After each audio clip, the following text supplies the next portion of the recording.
Hey guys, I'm Toast, and here's some crumbs on intermittent fasting.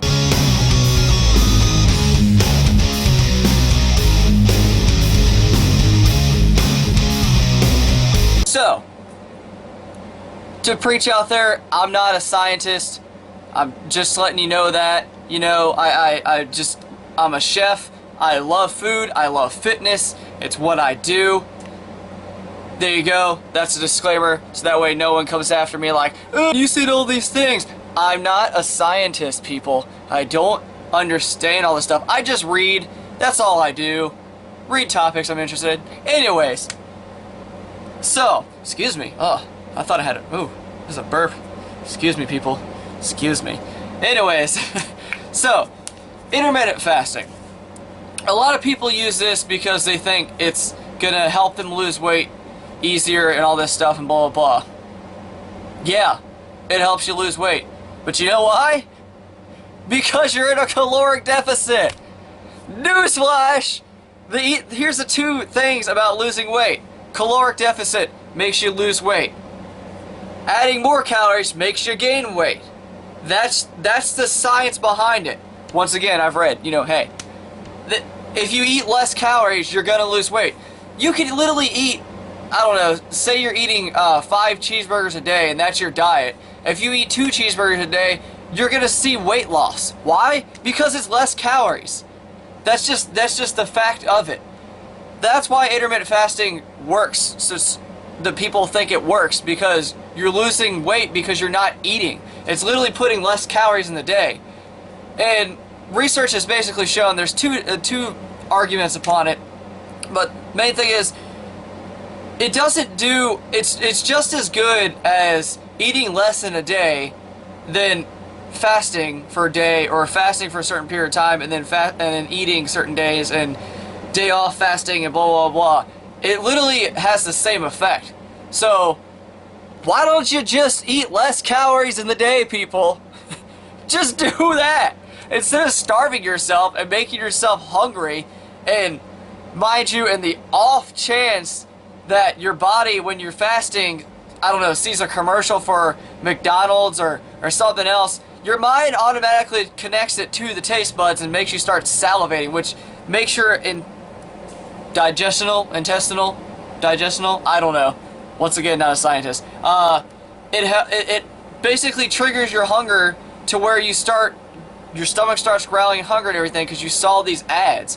Why would you torture yourself like that? Why would you want to starve yourself and then be like, oh, don't show me that food ad or else I'm going to feel terrible the rest of the day?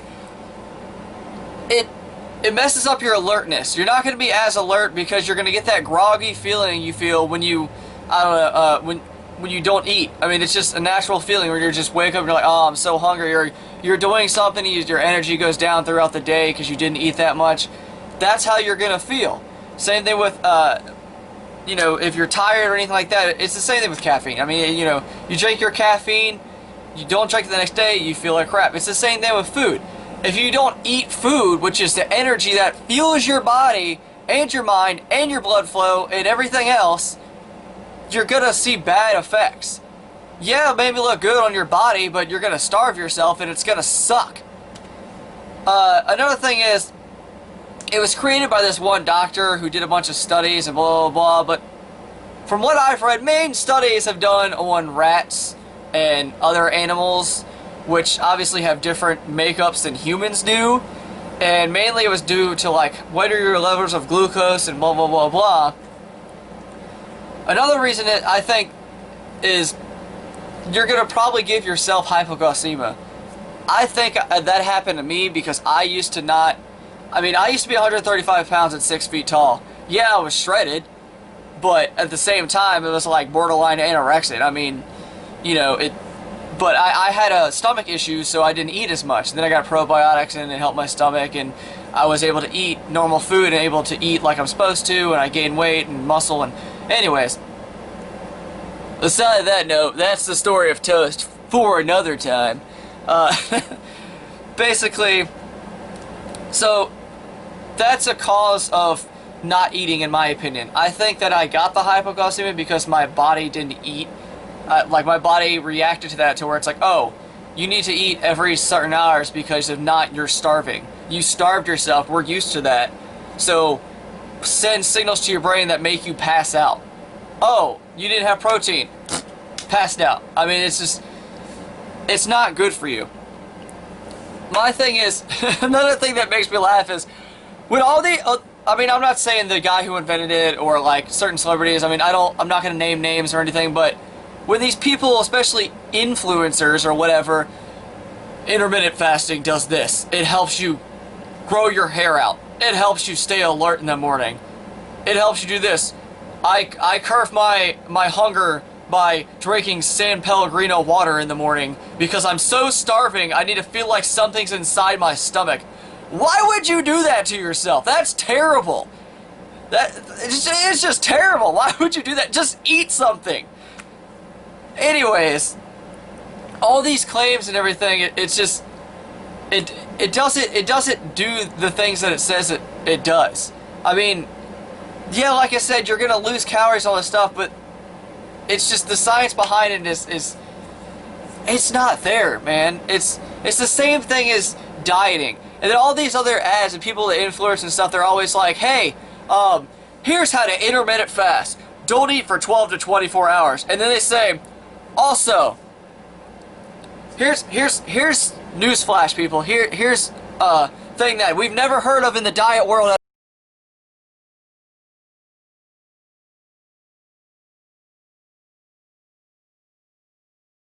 all. Ready? Ready? Don't eat processed sugar. Wow, that's new. I've never heard that in my life.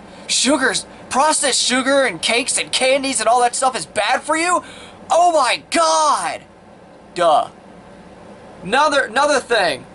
Don't eat fast food. Duh. Fast food is bad for you. We know this. There's so much stuff in there that's terrible for you. Is it okay to eat every once in a while? Yeah. But obviously fast food's bad. And then eat more fruits and vegetables. Eat foods that have less calories.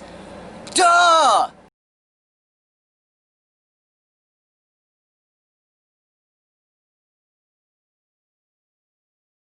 Like, if the intermittent fasting works so good, why aren't you just eating whatever you want? They're telling you also all these other health things like, cut out alcohol and cut out sugar and cut all this other stuff, and you'll definitely be fine. You'll be healthier in your body. Well, obviously, but here's the thing: you can cut that stuff out while not fasting and not starving yourself. It's so simple, people.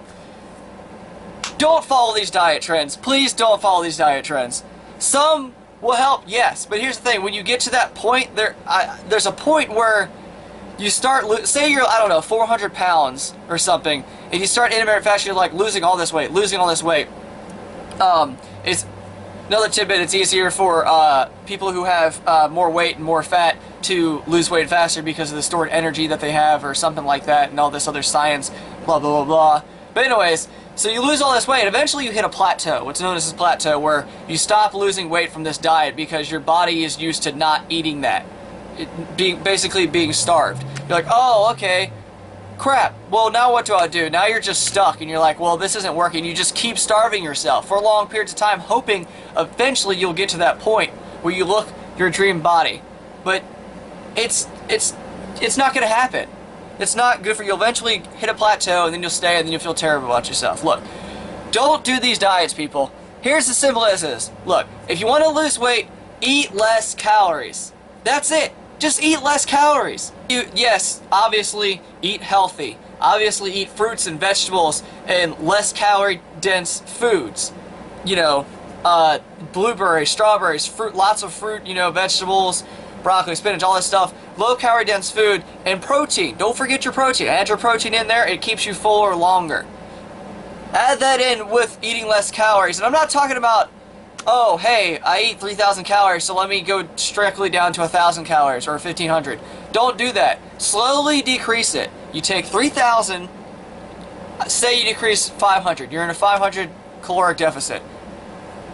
Probably lose a couple pounds, 1 to 2 pounds a week. Maybe lose, I don't know, 8 pounds a month or something like that. I'm not too big on the science of it, like I said, but it's healthier for you. But if you decrease all this lower calories and all this other stuff to where you go from, oh man, my mustache itches. Sorry guys. Itchy mustache. Not good. Anyways, so you eat all this stuff, you eat all this stuff and you go down and all these calories. Eventually you're going to start to see better, what? Eventually, if you eat less calories, your body's going to start, decreasing the weight and everything over time. But if you go from 3,000 to 1,000, you're going to lose all this weight at once, hit another plateau, and you're going to be mad at yourself. I know I'm not telling you to, eat 3 salads a day and all this other stuff and eat healthy and blah, blah, blah. And what do they tell you? They tell you, go on a strictly, extremely low-calorie diet. Eat salads 3 times a day. No V-shred. No one tells you that. If they do, they're dumb. Eat less calorie dense food. That's it. Go lose a little bit of calories, and then you'll start to see some progress. Exercise more.